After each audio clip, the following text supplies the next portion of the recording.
Miles Regis, welcome to Not Real Art. Hey, Scott. Thank you. Thank you so much. It's an honor, pleasure to be here.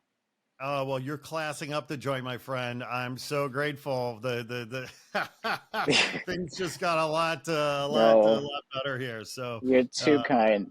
Too kind. well, Thanks for having me. Thanks for you're having you're me. you're very humble. I love it. So it looks like you might be in your studio. Where am I finding you right now? I am at the studio. This is where all the magic happens.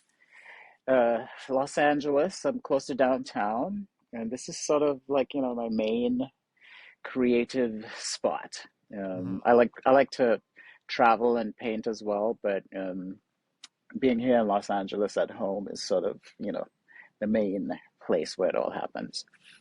Sure. Yeah, it's a bit of a safe house, a safe It place, right? it it definitely is. It definitely is. Well, this is where I live, and my work is sort of a reflection of what's happening in my life. So, married, two kids, and life is really interesting as a dad of 20-year-old and a 17-year-old, and so I just am really documenting sort of the day-to-day happenings of my reality and sort of making sense of it on canvas, and hopefully it resonates and touches whoever is viewing it in a positive manner. Yeah, well, there's a lot there to unpack because I too am married with two kids. Only my kids are 10 and 6. And you, Oh, my the friend, fun years. yeah, You got some I'm giving fun you some ahead of advice. you. You got the fun years ahead of you. Well, it's all, Exactly. every age is a blessing, and it's exciting in its own way. Well, all of my advice to you is enjoy it, because you aren't they don't challenge you as much at that age. Once they hit teenagers is where you start to get the pushback, the opinions, and the no, you don't know anything. I've been here many more years than you, so I know better than you. Oh yes, the rebellious teenage years. Well, Yes. yeah, well, it's the one bit of advice I got, and I know you'll validate this too, back it up. It's just they say appreciate the minutes and the days, because while the days might be long, the years are fast, and they It's true. go really quick. Very, very true. And it's such a cliche, but it's like, time really does fly. I still see them as like little toddlers and look at them like, wait, how did you become grown? Like, what happened? Fly away, Where you did grow up and time fly away. go? Yeah. So, how has your practice helped you be a better parent? I think it's centered me. It's given me calm. I feel like it's so essential to come from a place of um, peace and truth with anybody in general, but especially with your kids. So I feel like it has allowed me to sort of step back and contemplate, and then sort of act with a sense of what's the word? I don't know. We're like the word that keeps popping into my head, and I can't put it into a sentence form. Is it has grounded me, you Mm, know, mhm, mhm. and I think that grounding is essential when you're raising a family. It's important that you are objective, and as you're guiding, it's important to sort of weigh all sides of the argument. Whatever comes at you. So yeah, the art has allowed me to be a little bit more introspective, a little bit more rational, centered, and I guess the real question would be for my children, like they would be the ones. So how has your dad, as an artist, affected his parenting? Like they're really the ones to give that answer. But I feel like, from my perspective, it has allowed me a calm that ordinarily I don't think I would have had, because I worked in the corporate world. I did a 9 to 5 when they were really little. I've been a full-time artist now for 15 years, and I feel like when I was sort of suiting up and going to work every day, I don't really have the time to focus on them in the way that I thought I should. So, the art career has really been a blessing because I've been able to give them really focused attention, take them to school, pick them up every day. Before that, it was the nanny taking them to school. And, Right. so Right. I've been able to be a very present father. Wow. So there was a lot there. I want to sort of unpack a little bit because I didn't know you suited up for a corporate gig ever one I day in your did. life. What were you doing back then? I did. Well, let's start from my Okay. jumping off the Yeah. plane here in Los Angeles. I went to USC, Uh-huh. studied creative writing, and while at USC, I interned at Sony Music. So I sort Hmm. of started my career in the music business. Hmm. Right after I graduated, after college, I worked in entertainment predominantly. I went from Sony Music over to the movie side of things and worked for Orion. Orion was acquired by MGM, so I was there for maybe like 4 years, and then I started. I had by that at that point I had been laid off maybe like 5 times. Like Oh at wow. Orion, I was like laid off and rehired twice. Yeah. And I said, you know what? I need to sort of start my own enterprise, like build my own empire. And so I really, it was a strategic move on my part when I left MGM. I could have gone to other studios, but I said, you know what, let me sort of learn as much as I can learn and then sort of start my own business.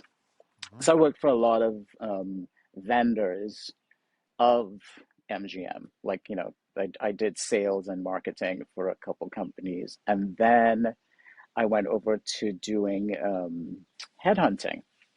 So Hmm. I was at Robert Half for a couple of years, and then I headed up a company called, um, why am I spacing on it now? Filter Talent. And I ran the Los Angeles operation. So basically, a team of like four headhunters, and we sort of found opportunities for creative talent, web designers, graphic designers, Hmm.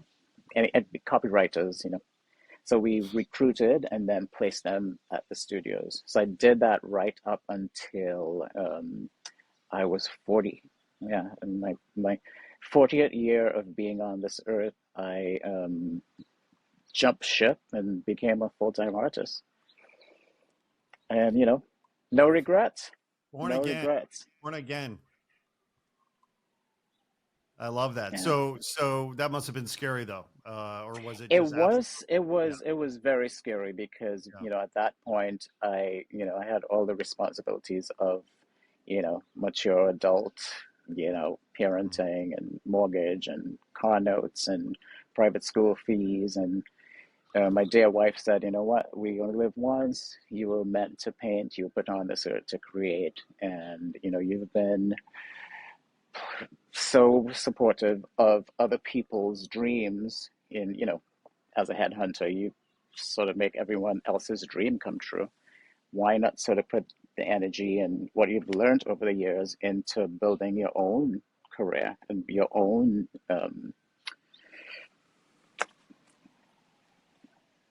empire? Yeah. Sure. Sure. It's not an empire just yet, but it's getting there. But One day at a time. yeah, exactly. And I'm really proud of what I've accomplished over the years. It's been 15 years and a lot of ups and downs, but I've learned so much, and every day is a learning experience. There's so much that comes with running your own business and sort of keeping it fresh every day, and looking ahead.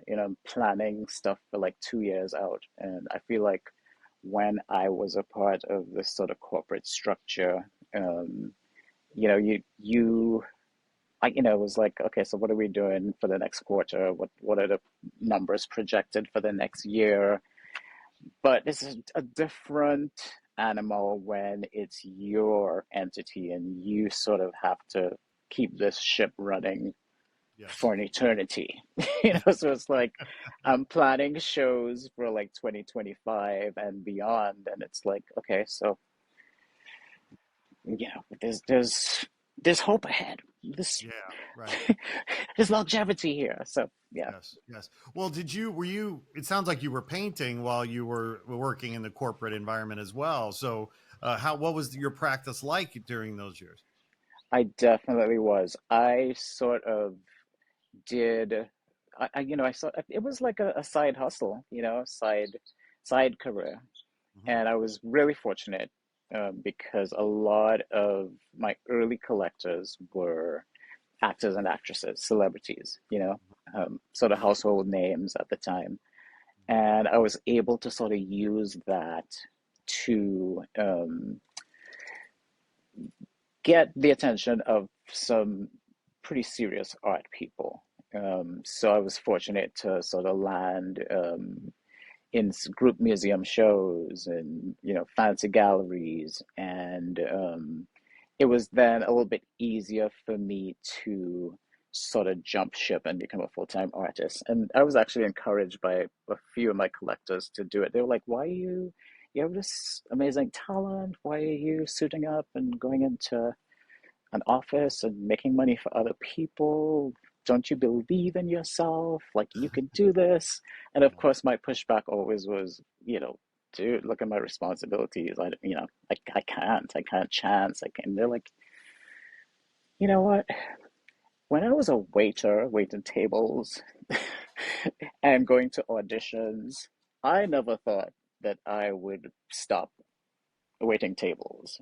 But here I am on, you know, the number one TV show, and so I saw that it was possible with the people I surrounded myself with, and that encouragement sort of helped me um, make the leap. Really, Yeah, well, with a major in creative writing at USC, obviously you were embracing your artistry in the written word growing up. I mean, were you painting as a kid as well, or I mean, how were you I expressing was, yourself in different ways as a kid? I was. You know what? And I had this conversation yesterday with someone. I was rewriting my bio, and we were talking about, you know, leaving the past behind. And we're trained to sort of have these blinders on, and we don't really sort of acknowledge a lot that has happened in our lives in the past. And it was a really deep conversation about ancestors and where you're from. And you know, I'm from Trinidad, so I was raised, grew up in Trinidad, and the Trinidad culture is such a part of me and still is. Anyway, the conversation was more about the fact that everything that I did as a child, I'm still doing at 55 years old. Yeah. You know, which is, you know, I did a lot of poetry. I was always writing. I was always drawing and painting. And on the clothing side, you know, when I was a teenager and you know, you're going to parties and your friends have all these fancy outfits and designer name stuff. The way I sort of individualized my style, so to speak, was by painting my clothing. So, you know, and that sort of speaks to me now having a clothing line. I was well, I still am a singer-songwriter. But back in Trinidad, I'm known as a singer because I had a you know career as a performer. So I've been singing since I was five, on stage since I was five, and right now, you know, I'm not on stage performing necessarily, but I'm still writing and recording music in support of sort of my tech-driven art installations. So like VR and AR, you know, if you experience any of those, it's my music. That's sort of the soundtrack. Hmm. So, you know, it's really interesting that, you know, you kind of go through life and you know, you take the corporate gigs and you but still, you know, today at 55, it's like I'm doing exactly what I was doing as a child. But it's what I loved doing as a child. So just as happy doing it today. So there's something to be said for sort of leaning into your purpose, doing what you love, and honoring the natural gifts that you were given. And I feel like there's that's the secret. You know, you're happy if you're doing what you love to do, if you're doing what you were put here to do. Everything else sort of falls into place. And I'm not just saying that, you just sit and paint all day. There's obviously a lot more that goes with it. And I was really fortunate to have the corporate experience and to have run other people's businesses.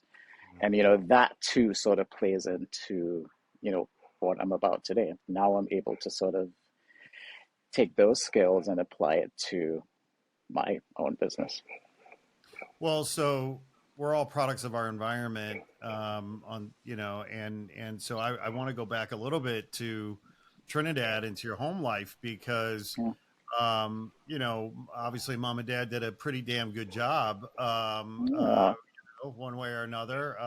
Were your parents? My parents were very conservative and sort of thought that art wasn't a real job. And so, what was your tradition in your family? Did they think of art as being a serious endeavor, or was it more frivolous?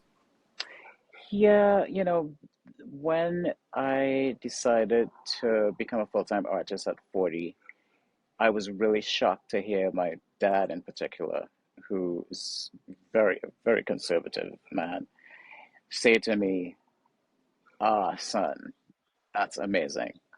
I support you all the way." And it almost was like, "What?" Who is this guy? I could have been doing this since I was 20. Yeah, right. Yeah, But everything happens the way it's meant to. But yeah, I was so stunned to hear him just like voice those words, and it wasn't like he was just being a supportive dad. Like he believed that I could do it, and it was like, well, how come I like was such a disconnect in my mind? But you know, really super supportive um, parents. I think every parent kind of wants the best for their child, so they yeah. sort of want them to have something to fall back on. And for my parents, it's like you must do college, and now I'm kind of going through that with my children. It's like, well, college isn't for everyone, but in the back of my mind is like, what? I can't say that to my children. They have to go to college, so it's like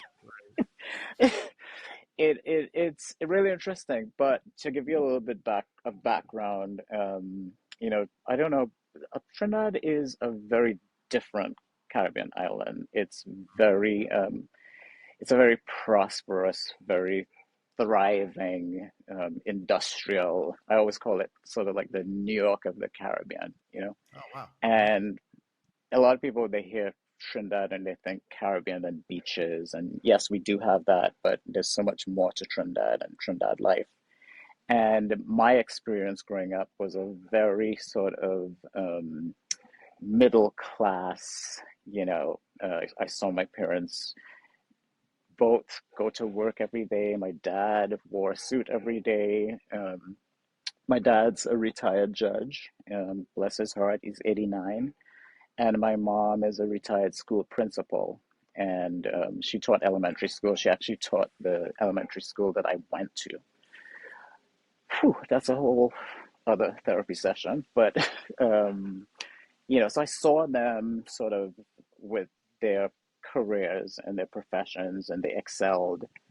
And that sort of work ethic, I believe, um, I still have with me, like even with my art, like I get up every day and I try to create every day, whether it's painting or recording. Like I'm putting in the hours every single day. And Yes. I think that discipline comes from, what I saw as a child growing up. And um, it doesn't matter what you do. I feel like if you are to succeed at it, you have to put in the hours. End of story. So, that discipline, um, I feel I feel like my parents knew that I had the discipline. Hmm. So whatever venture I decided to pursue would yield some degree of success. Yes. The realities of being a full-time artist in Trinidad is very different. A Los Angeles-based full-time artist versus a Trinidad full-time artist is the cultural differences are vast. So I don't think they could have necessarily wrapped their minds around the possibilities here. Hmm. But I did grow up having a lot of artists in my family who inspired me and who I looked up to, sort of household names. And, Trinidad culture is just vibrant and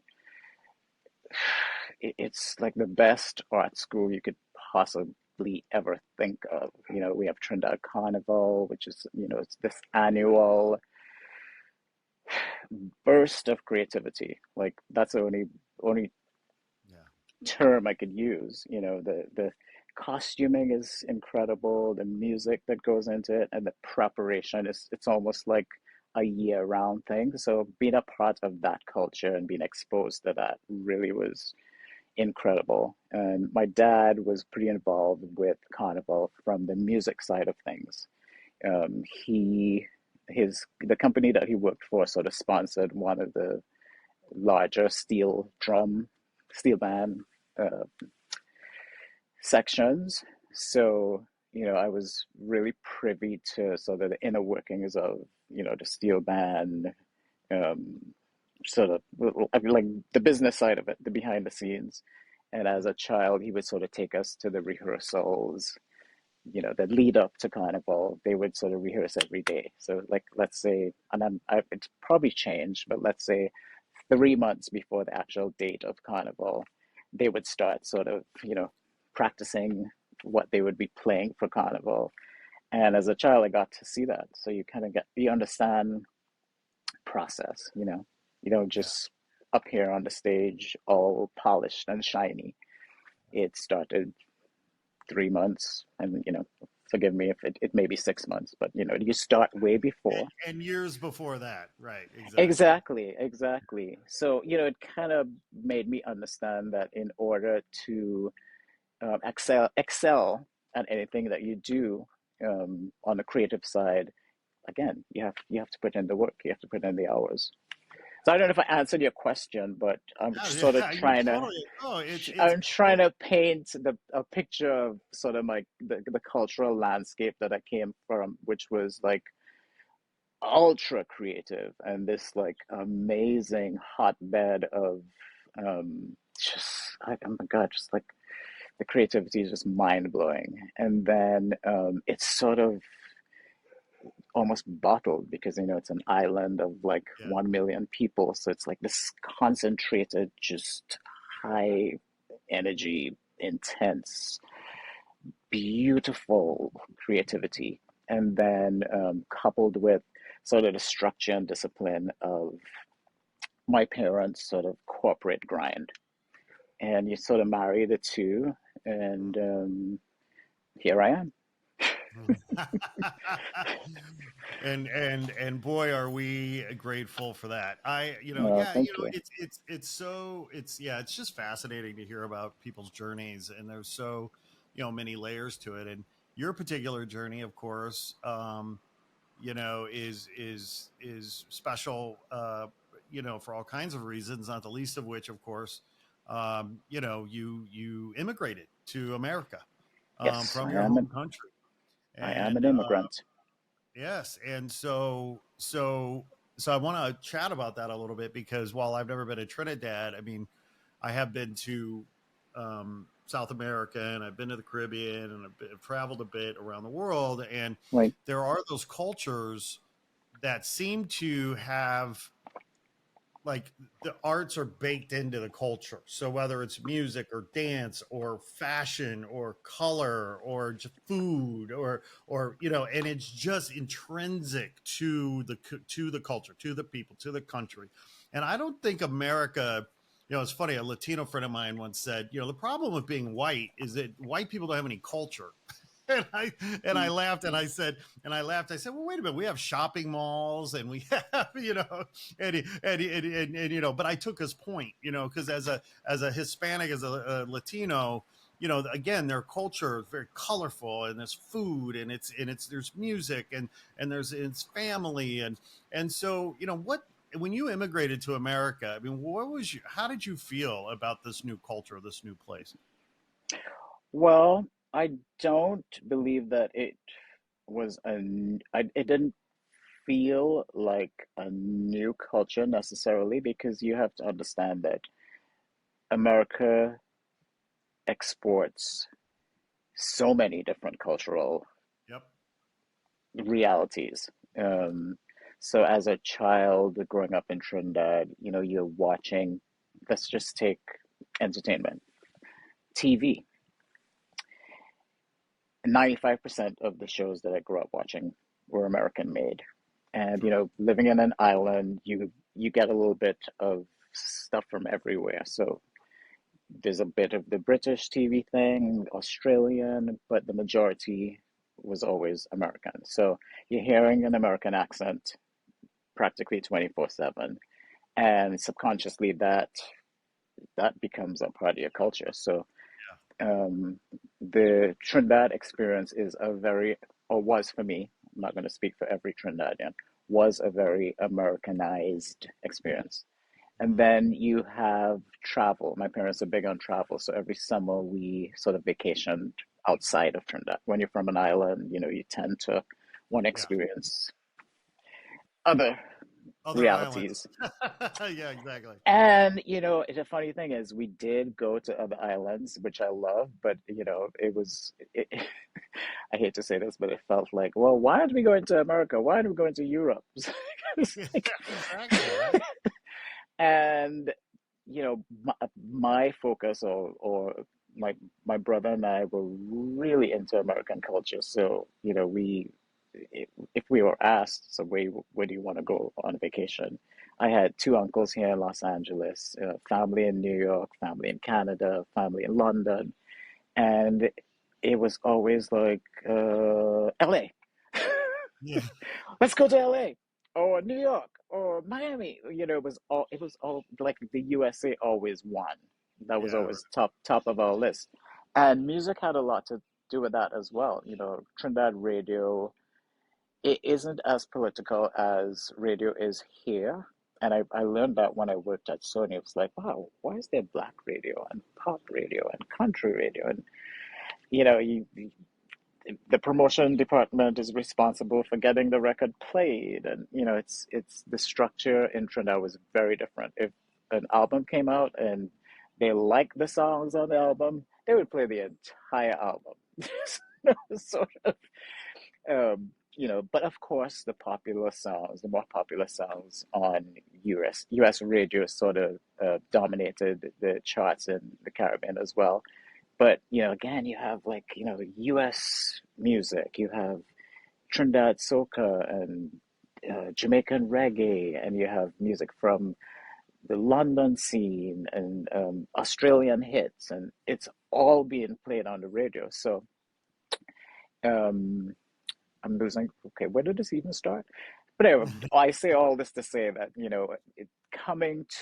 moving to Los Angeles, yes, it was a very different experience for me, but I was familiar with a lot of, and I connected with a lot of the culture. Of course, when you're experiencing something that's exported, it's a lot different.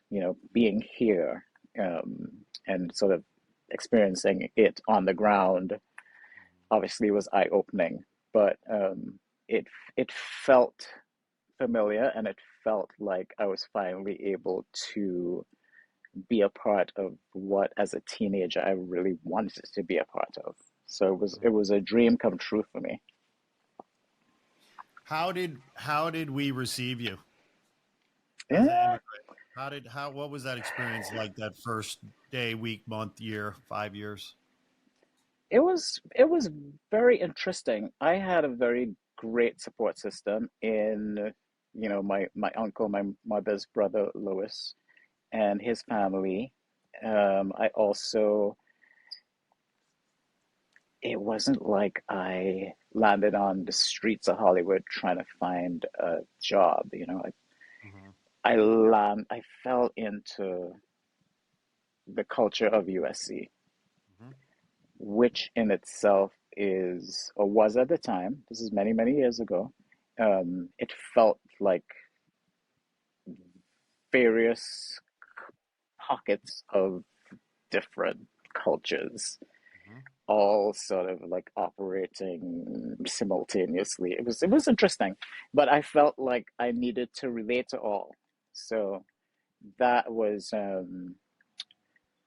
great lesson in sort of understanding how to fit in, and that's life. When you get into a job situation, everybody does not have your same background or mindset or perspective. So Mm-hmm. Mm-hmm. I found my tribe. I joined the Caribbean Club really early. Um, I was a part of the whole International Student Union, and I made really great friends from Greece and Israel, like all over the world. Mm-hmm. But through the international um, student assembly situation, I joined the Caribbean Club and became friends that are still in my life to this day. So Jamaicans, Antiguans, and um, that sort of felt like, okay, you guys have been here for a bit, and you guys have navigated this space successfully. So what are the cheats? Like, help me figure this out here. So I was able to be guided um, in a way that I probably would not have been able to if I didn't have that support system. So anyway, Right. but I'm not one of those to just rely on one perspective or to stick Right. with one group. And like people would always say this, like back in the day, particularly before we had kids, my wife and I would host parties, and there would be people from all walks of life, every color under the sun. And friends would pull me aside and go, "Oh my God, I've never been in a situation where I've seen so much diversity."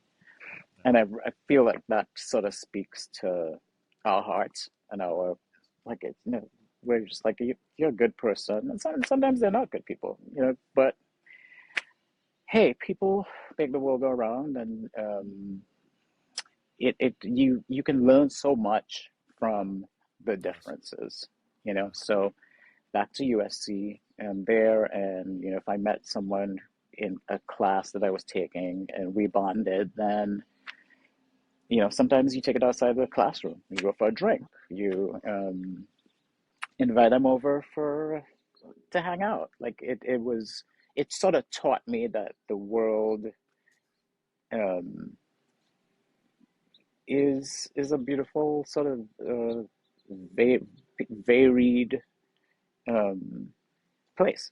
You know, Yeah. Yeah. yeah, Well, I mean, it's a fascinating conversation for me as being sort of a born and bred Midwestern, straight white male, whatever.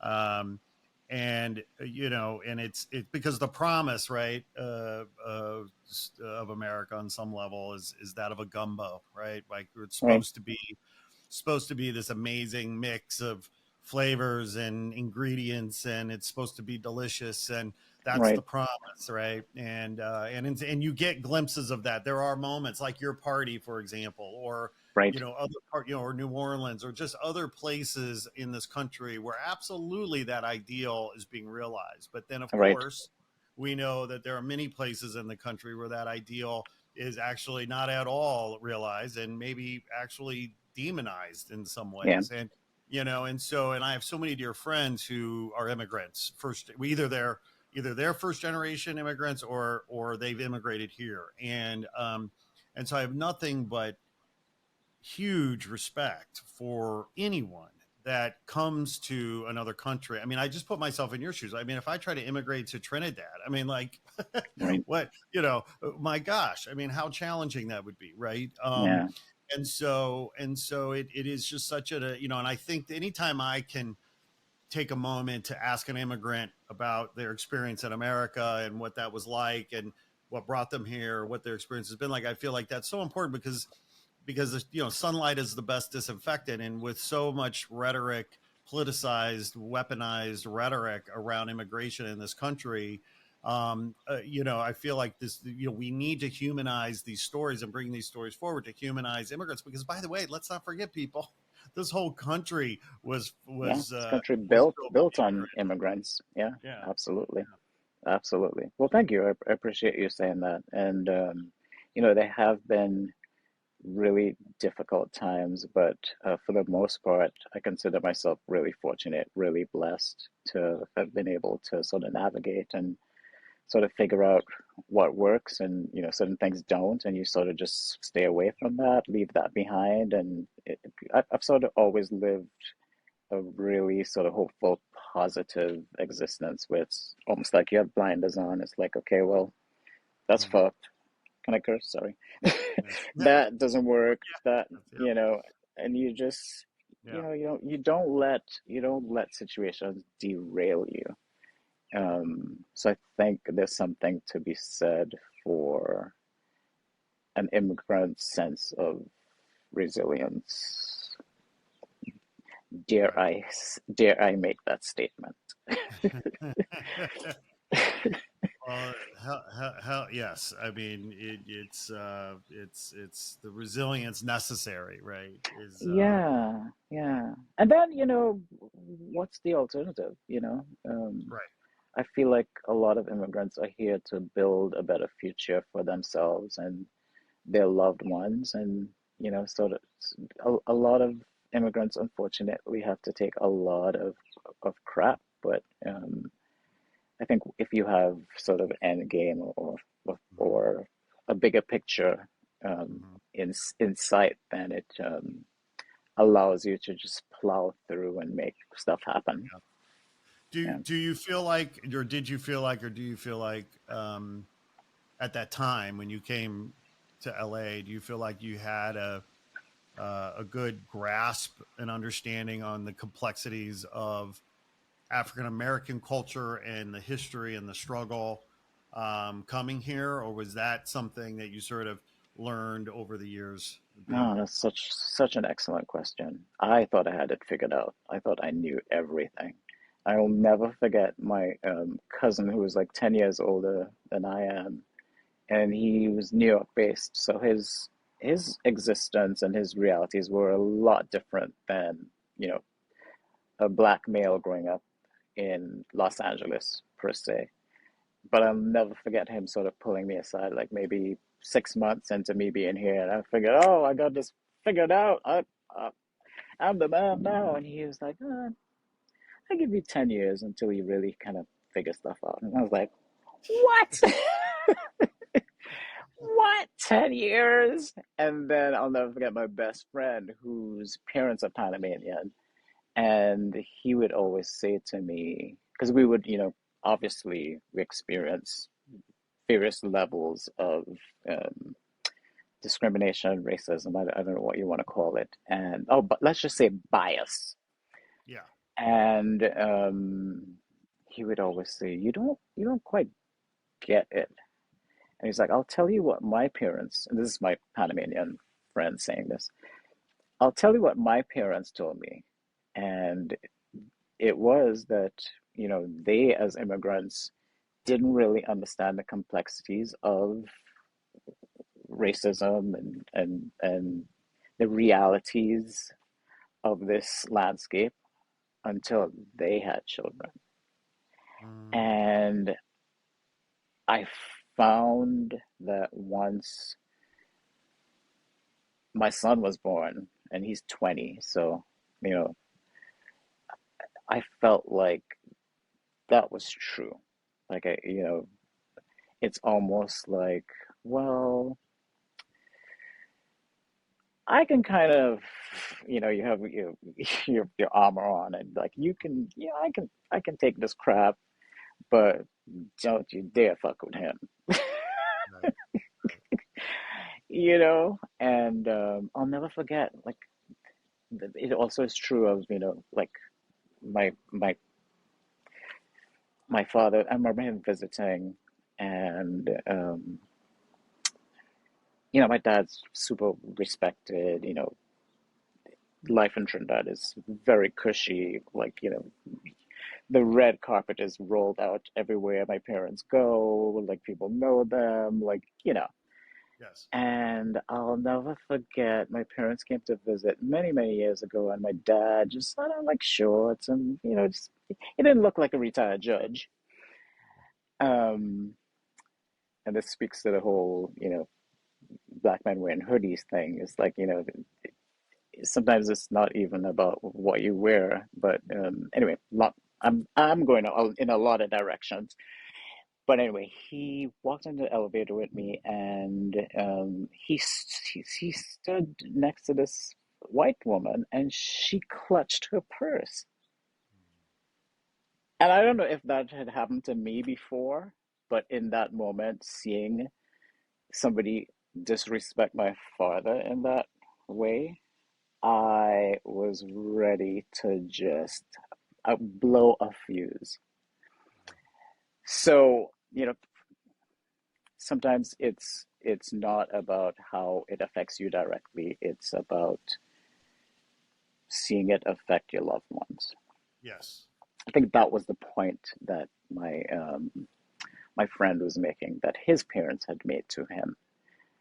But yeah, to answer your question, over the years I have understood a little bit more and a little bit better, and I've been I mean, experience does that to you. I feel like um, I'm a lot more sensitive to. I don't think I am quite at the place that a black man born and bred in the U.S. is at, but I feel like over the years, my perspective has definitely shifted, and I'm a lot more sensitive and a lot closer to that reality. Yeah. But my kids I mean, they're American, and my son is African American. He's born here. He's, Trinidadian parents, but he's born here, and he would always say, "But because my wife also is from Trinidad and has an accent, so he says, but you guys speak, and immediately you're viewed differently." So Hmm. there's also that. Yeah. But this can be, I mean, this is always a fascinating conversation. Just but if I'm speeding, a cop's not hearing an accent. So Right. Right. yeah, Yeah. Yeah. Yeah, man. It's my kids are mixed race, and I think about it a lot too, because obviously as a straight white dude growing up in the Midwest, I did not, and I was blind to my privilege, of right, course, and so, right, but eventually you become conscious of what's happening, and how I didn't. If a cop pulled me over, I just was worried about getting a speeding ticket and having to tell my right, mom. right, I wasn't right, worried about getting shot, and right. yet here I am raising kids that very well have to be concerned about that, Yeah, and so yeah, it's just yeah, and then but I also bring it up in part because I have a dear friend from Senegal who immigrated here to go to Ohio State and has been in country ever since, and he was middle class Senegalese, very well educated, spoke 5 languages, all of that, mm, and came to America, and I remember him telling me how shocked he was yeah, about the level of privilege that he had as a Senegalese man versus black men in America, right. um, and navigating that and learning that and figuring out how to deal with that. It was Yeah. fascinating. Yeah. I'm really sensitive about that subject because I I don't obviously I don't feel like I should be treated any differently. Um, Of course. but we're trying to get the treatment all at one level. So Yeah. Yeah. um, Well, yeah. how do you deal with issues of social justice, bias, racism, discrimination? How do you deal with these themes and topics in your work, if at all? Um, just because it's bubbled to the surface of every conversation, really. I mean, if you look at the news right now, and um, I don't know if you have been following the whole Alabama, the chair incident. Yeah. Um, it's, I feel like you can't help but address it. And I've been so sensitive to the injustice. My way of coping is really to just, it's like therapy. I put it on canvas and it sort of helps me deal. It's almost like my way of healing myself. And then I feel like when I share it, the response is always positive. So I feel like that's sort of me putting a positive spin on something that's a really hard pill to swallow. So Right. that's how I justify dealing with the messiness of it. Like I never Hmm. feel like I'm never trying to promote violence, but yes, I am for challenging the system and just trying to heal, trying to make shit better for everybody. But now, like I think the first I did a Trayvon Martin piece like back that was like what year was that? Oh gosh, I mean, now sadly, it seemed well. I mean, what was it 6 years ago? Was it that long ago? I think it may be even 5 years ago? lo longer than that. But anyway, Longer than that? I Yeah. say this to say I There's been probably the sad point being that there have been so many horrible situations since Trayvon that we barely remember when exactly that happened. yeah, exactly. I've literally done dozens of pieces since, Yeah. from George Floyd all the way to, I just did a piece on the Alabama situation. So it's like I think last I did a solo show at my home gallery. It was Fun. 2012, by the way. It was. I It's just 2012. googled it. 2012. I was gonna guess 2012. Yeah. So, it's like I did a piece, a sort of protest piece, and it's, somebody with a picket sign, and the sign reads, "We're just tired." Yeah. And I was like, okay, I'm not gonna ever do another piece like this. And then it's just like it just keeps. And again, the only reason why I keep doing it is because it helps me deal. Yeah. Right. Right. Right. It really helps. My art is my own therapy, so it Yeah. helps me sort of process and heal. And it's like literally while I'm doing it, I'm in a zone, and Yeah. there are a million thoughts racing through my head, and it really just helps me heal. And I hope that in turn it helps others heal. Well, and I'm reminded of the old saying too, right? A picture is worth 1,000 words. I mean, in terms of being able to create an image, right, that communicates something so profound as as what you just described, for example. Right, Like that's such a powerful message. Obviously, that you're creating in color and with image and shape and form and line and some people might write a book. You paint a painting. You know, right. one of the paintings that I saw on your site recently was that struck me in this vein was the "Does my shirt have that much power?" piece. Yeah, yeah, yeah. Thank And you. when I saw that, I thought, wow, okay, there's he's saying a lot here. He's saying a lot. you know. There's a lot in that can be, yeah, we've had some really interesting discussions on that piece. And it really came about. I was in Miami for Art Basel, and I was with a dear friend of mine, and he had on a Lizzo t-shirt. And it's so funny that, what, 8, 9 months later, like she's making headlines for something completely different. But, she sort of celebrated size and it was a thing. And Yep. I'm not going to say if I'm a fan of hers either way, but, a friend of mine was wearing a Lizzo t-shirt and we were going to meet a friend of mine who's heavyset. And I was like, are you kidding me? You can't, you- you're not wearing that t-shirt to meet my heavyset friend. And it started a whole discussion. He was like, why? Why is this not appropriate? I was like, it just, and my friend is Mexican. So it Mhm. was it was like the race thing. If are you it I just let's not make this a thing. Anyway, that really started a whole conversation about, well, does my t-shirt really have that much power? Like, Right. Right. Right. and we started go, well, what if you were wearing this t-shirt? Or what if you were wearing this t-shirt? So if I went to meet your friend that was gay and I had on this t-shirt with it is, Right. and but what if it was a trans person that I was wearing this t-shirt? And it just was so fascinating. I was like, I have to figure out how to put this on canvas because this is not just happening Right.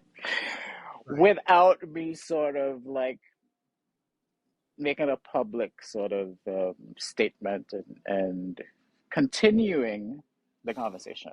And that's Yes. that's usually what my art is about. It's sort of me experiencing stuff and it gets to sort of like live on and the conversation gets continued when I put Hmm. it on canvas.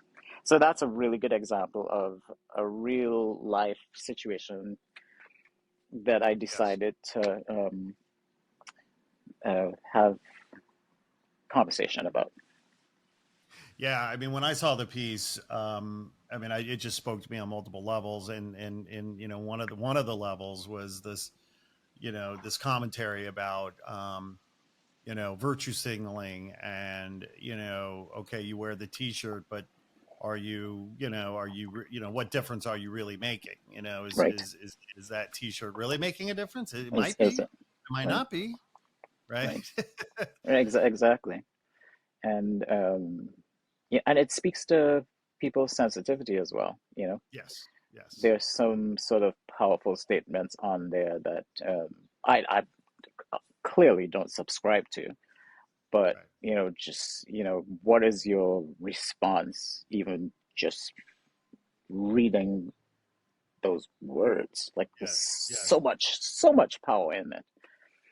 Well, and by the way, though, I mean, the idea of the word, again, I have to preface, I guess, what I'm about to say by admitting that I fully recognize what I'm about to say may very well be the byproduct of my white privilege in this country. But what I will say is this: the amount of power that we've given words, Yeah. um, it feels disproportionate to the actual power those words have.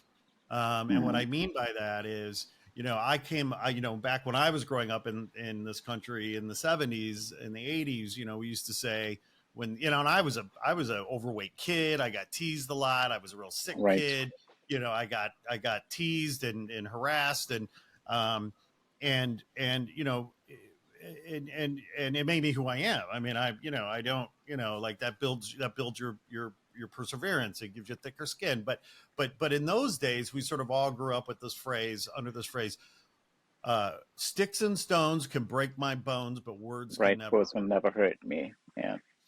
Right. That And it's that's really certainly interesting. changed. Yeah. Yeah. I mean, Right. how easily people these days, and again, I'm, I'm not, I don't live day to day being persecuted, many Right. people are. So I Right. recognize that. So but all we can really control, right, is our attitude, is our perception. And Absolutely. I just wonder, are we giving these words too much power over our sense of self? Well, and it seems like every week that changes. Like what was appropriate last year, you can no longer say. And, I thank God for having kids because, sometimes I would say something and it's like, Dad, you can't say that. Right. What kind of prehistoric dinosaur man are you? Please don't embarrass me and ever say that again. It's like, what did I say? But it really, it really just, it keeps you appropriate, keeps you current, it keeps you on your toes, it keeps you, and I guess that's how we need to be. We need to be sort of, a little bit more sensitive to um, the realities of others. Yes. Yes, absolutely. Yeah, A bit more situational awareness is definitely a good thing, yeah, yeah, right? yeah. I'll leave it at that. Yeah, yeah, yeah. I think, yeah, I think we've solved this particular conversation for the time being.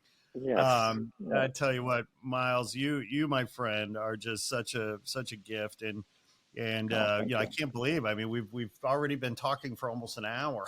Oh, It's wow. like I mean, That we could time go. really We could flew by. really flew by. That's Yeah, amazing. I know. I I hope I just hope looked we up. I'm covered like, all that you wanted to cover. I feel like we're well, just I mean, scratching the surface. well, that's see, but this is why I love these. That's why I have the best job in the world, right? Because I get to sit down with incredible humans like you and just see Oh, thank you. what happens, like the magic, in the conversation, and really the space is I try to create the space to humanize these magical, mystical creatures called artists, Yeah. Well, and honor and celebrate, the magic that artists do make, well, we thank you for that. You're very much appreciated. Yeah, and thank you so much for having me on. It was a delightful conversation.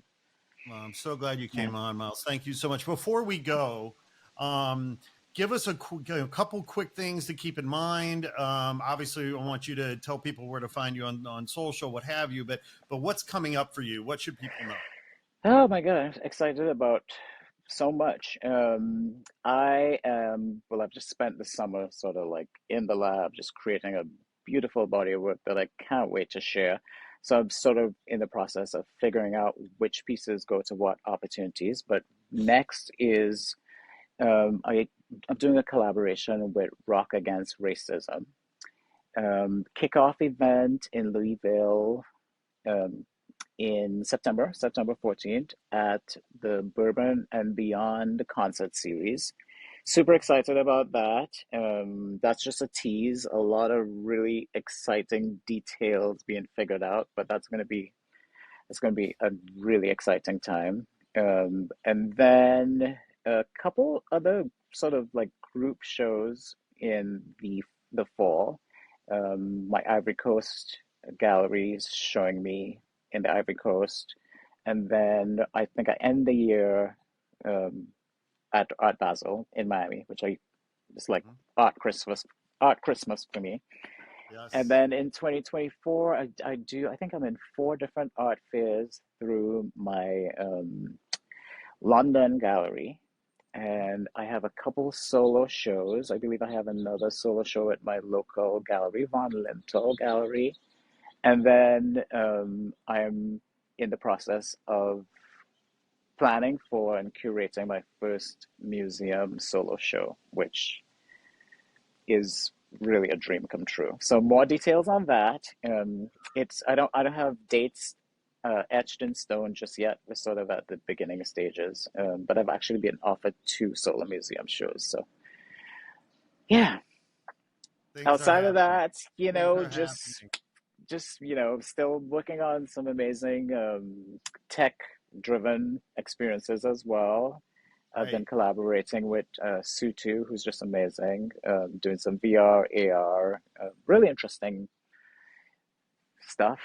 Collaborating on music with Etienne Charles. He's a Trinidadian jazz musician who I've Wow. loved for like over a decade, and finally have the opportunity to collaborate with him on some tracks. So excited about that. What else? Clothing, just Yeah. creating and just Like, like releasing it and hoping that people love it. Like, I have no doubt people are going to love it. And yeah, I just love the fact that you are this multi-dimensional, multidisciplinary artist who just can't help but tell amazing stories. And Miles, thank you for coming on and sharing your amazing thank story with you. us. Thank you so much. Thanks for having me, Scott.